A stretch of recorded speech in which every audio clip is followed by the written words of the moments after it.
राजस्थान के एक छोटे से गांव में एक परिवार रहता था जिसमें अशोक अपनी पत्नी और 3 बच्चों के साथ रहता था। अशोक की 2 लड़की और 1 लड़का था। एक दिन अचानक राजस्थान में भूकंप आ गया था जिसके कारण उनका घर टूट गया। अब वो बेघर हो गए। बच्चों तुम फिक्र मत करो, मैं हूं ना, रोने की कोई बात नहीं है। हम सब मिलकर कोई ना कोई रास्ता ढूंढ ही लेंगे। हमारा तो बस यही घर रहने का एक सहारा था, कैसे ये अपने हाथों से बनाया था। माँ, तुम रो क्यों रही हो? हमारे नसीब में ऐसे ही लिखा था तो बस हो गया, अब आगे की सोचो। वो लोग जैसे तैसे सारा दिन बाहर सड़क पर अपने दिन काटने लगते हैं। उन्हें वहाँ कोई काम भी नहीं मिलता, जिससे परेशान होकर वो दिल्ली जाने की सोचते हैं। सुनो जी, हम लोग दिल्ली ही चलें, वहीं चलकर कुछ न कुछ तो काम ढूंढ ही लेंगे। वो सभी रेलवे स्टेशन पर आ जाते हैं। थोड़ी देर बाद ही राजस्थान से दिल्ली जाने वाली ट्रेन रेलवे स्टेशन पर आ जाती है और फिर सब लोग अपने मन उदास करते करते उसी ट्रेन में बैठ जाते हैं और अगली सुबह दिल्ली जाते हैं। बाबूजी, भूख लगी है, कुछ खिलाओ ना, अब नहीं रुका जा रहा, हालत खराब होती जा रही है भूख के मारे। सुनो जी, कुछ भी करके बच्चों को तुम कुछ खिला दो, बच्चे तड़प रहे हैं भूख के मारे। कमला की ये बात सुन अशोक मन ही मन सोचने लग जाता है, मेरे पास तो पैसे भी नहीं बचे बच्चों को कुछ खिलाने के लिए। थोड़ी देर बाद ही अशोक की नजर एक कुली पर जाती है जो देखता है कि वो कैसे पैसे कमा रहा है। लोगों का सामान सर पर रखकर उनको रिक्शे तक छोड़कर आ रहे हैं और किसी का सामान ट्रेन में रख रहे हैं, जिसे देख अशोक भी इस काम को करने लगता है और कुछ पैसे कमा लेता है और बच्चों को कुछ खिलाता है, जिससे अपने बच्चों का पेट भरते हैं। बाबूजी, आप हमारे लिए कितनी मेहनत करके ये पैसे कमा कर लाए ताकि हम कुछ खा सके। बाबूजी, हम लोग पहले कितने खुश रहते थे, ये सब क्या हो गया हम लोग के साथ। बच्चों, जो ऊपर वाले को मंजूर हो वही होता है। ऐसे ही अशोक कुली का काम करता गया और अपने बच्चों का पेट भरता गया। वो लोग अपना पूरा दिन तो जैसे तैसे बाहर स्टेशन पर काट लेते थे। फिर रात को रेलवे स्टेशन के पास एक टूटी हुई झोपड़ी थी जिसमें कोई पहले रहता था और वो इस झोपड़ी को खाली करके चले गए थे, तो वो उस खाली पड़ी झोपड़ी में जाकर रहने लगे। धीरे धीरे ऐसे दिन गुजरते गए और वो रेलवे स्टेशन के पास ही बस गए। एक रोज, माँ देखो, बाबा अपने सर पर कितना वजन रखकर उन लोगों का सामान छोड़कर आते हैं और वो लोग उनको थोड़े से पैसे देते हैं। माँ, हम सोच रहे थे कि क्यों ना हम लोग भी कुछ काम करते हैं बाबूजी के साथ, और हमारा टाइम भी कट जाएगा और बाबूजी की मदद भी हो जाएगी। थोड़ी देर बाद कमला सोचने लगती है। वो शाम को इस बारे में अशोक से बात करती है, क्यों ना मैं घरों में जाकर लोगों का काम करूँ जी, घर में भी पैसे का सहारा होगा और मुझे काम भी मिल जाएगा। जैसा तुम्हें ठीक लगे कमला। फिर अगली सुबह कमला काम की तलाश में निकल जाती है और घर घर जाकर काम मांगती है। उसको दिन तक कोई काम नहीं मिलता, पर थोड़ी देर बाद कमला को एक घर दिखाई देता है जहाँ एक अमीर औरत रहती थी। वो कमला को खाना बनाने का काम दे देती है। कमला को घर में खाना बनाने का काम मिल जाता है, जिससे कमला रोज आती और उनका खाना बनाकर चली जाती। ऐसे ही एक दिन, मालकिन आज क्या बनाऊं खाने में आपके लिए? रोज रोज दाल बनाकर मैं भी बोर हो गई और आप भी बोर हो गए दाल खा खा कर। कह तो तू ठीक ही रही है कमला, आज तू अपनी मर्जी से बना दे कुछ बढ़िया सा। कमला सोच में पड़ जाती है। फिर थोड़ी देर बाद कमला उसके लिए राजस्थानी पसंदीदा खाना दाल बाटी चूरमा बनाती है, जिसे खाते ही उसकी मालकिन खुश हो जाती है।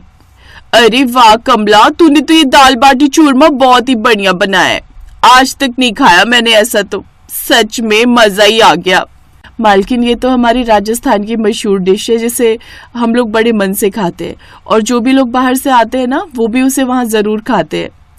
अरे कमला, ये तो तू सही कह रही है, जरूर खाते होंगे क्योंकि ये कहीं मिलेगा ही नहीं। मैंने खुद पहली बार खाया ये दिल्ली में। अब तो तू मेरे लिए रोज यही बनाया कर, दाल बाटी चूरमा। कमला मालकिन का काम करके रात को अपने घर आती है और साथ में दाल बाटी चूरमा भी लाती है। बच्चों देखो, आज मैं तुम लोगों के लिए क्या लेकर आई हूँ, दाल बाटी चूरमा, जल्दी खाओ। कमला अपने बच्चों को दाल बाटी चूरमा खाने के लिए देती है। बच्चे बड़े खुश होते हैं। सच में माँ, मजा आ गया। और तुम्हारे हाथों की दाल बाटी चूरमा की तो बात ही अलग है। माँ, मैं ये सोच रही थी क्यों ना हम लोग दाल बाटी चूरमा बनाकर बेचे, जैसे आपकी मालकिन को पसंद आया है, हो सकता है सबको आए। हम पूरे दिन रेलवे स्टेशन के पास रहते हैं और मैंने कहीं भी दाल बाटी चूरमा बिकता हुआ नहीं देखा। हर चीज बिकती है पर दाल बाटी चूरमा कहीं बिकता हुआ नहीं देखा। क्यों ना हम दाल बाटी चूरमा बेचें, क्या पता ये काम चल जाए। प्रीति कह तो ठीक रही है और मालकिन को भी बहुत पसंद आए थे। वो भी कह रही थी कि आज तक दिल्ली जैसे शहर में ये कहीं नहीं मिलता, क्यों ना मैं भी ये शुरू करूं। और फिर जब कमला अगले दिन काम पर जाती है तो सारी बात मालकिन को बताती है, को थोड़े पैसे देती है, जिससे कमला दाल बाटी चूरमा का सामान लाती है। और फिर घर आकर, आज मैं दाल बाटी चूरमे का कुछ सामान लेकर आई हूँ, कल से हम रेलवे स्टेशन पर बाटी चूरमा बेचेंगे। सच में माँ, आपने हमारी बात मान ली और अब तो हमको भी रोज दाल बाटी चूरमा खाने को मिला करेगा। अगली सुबह कमला अपनी छोटी सी झोपड़ी में दाल बाटी चूरमा बनाती है। फिर वो ट्रेन में दाल बाटी चूरमा बेचने लगते हैं और पहले ही दिन दाल बाटी चूरमा इतना बिका कि जब शाम को पैसे देखे तो उनकी अच्छी कमाई हुई थी। उस दिन के बाद उन्होंने पीछे मुड़कर नहीं देखा। कमला ने मालकिन का काम छोड़ दिया और वहाँ किसी और काम वाली को रखवा दिया। अगर दाल बाटी बनाती और अशोक और रोहन उसे स्टेशन पर ट्रेन में फेरी मारकर बेचते। और फिर धीरे धीरे कमला की दाल बाटी चूरमा बहुत बिकने लगी, जिससे उनका घर भी छोटा पड़ जाता था बनाने के लिए। कमला, अब तो घर भी छोटा पड़ जाता है, क्यों ना हम अब एक दुकान किराए पर ले लें। कुछ दिन बाद वो रेलवे स्टेशन पर ही एक किराए की दुकान ले लेते हैं, जिसका नाम वो गरीब की दाल बाटी चूरमा रखते हैं। अब सब लोग उस दुकान में आने लग जाते हैं और अशोक भी अपना कुली का काम छोड़ देता है और अपनी दुकान में लग जाता है। धीरे धीरे उनकी दुकान बहुत अच्छी चलने लगती है। उन्होंने अब दिल्ली जैसे शहर में एक घर बना लिया, जिसमें वो सब लोग अब खुशी खुशी रहने लगे।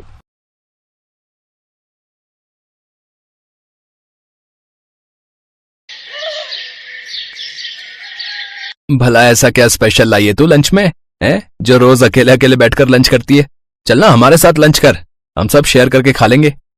नहीं, मैं लंच में दाल चावल लाई हूँ और मैं जानती हूँ कि तुम दाल चावल देखकर मेरा मजाक उड़ाओगे, इसीलिए मैं अकेले बैठकर खा रही थी।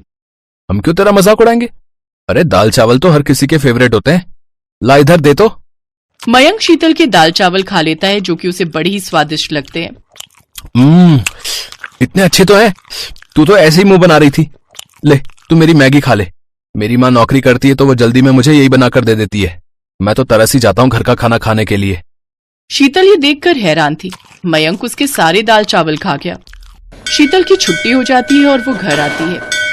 नानी माँ, क्या बनाया है खाने में? दाल चावल बनाए हैं, आज तड़का डालकर बनाए हैं। आ तू बैठ, मैं लगाती हूँ खाना।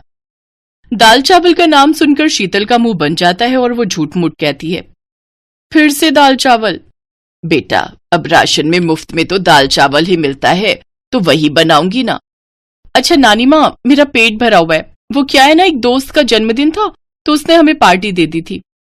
शीतल अपनी नानी को चूल्हे पर वो दाल चावल बनाते हुए देखती है और मन ही मन सोचती है, रोज रोज दाल चावल खाकर मेरा मन उब गया है। हे भगवान, न जाने कब हमारे दिन बदलेंगे और हमें कुछ और खाने को मिलेगा।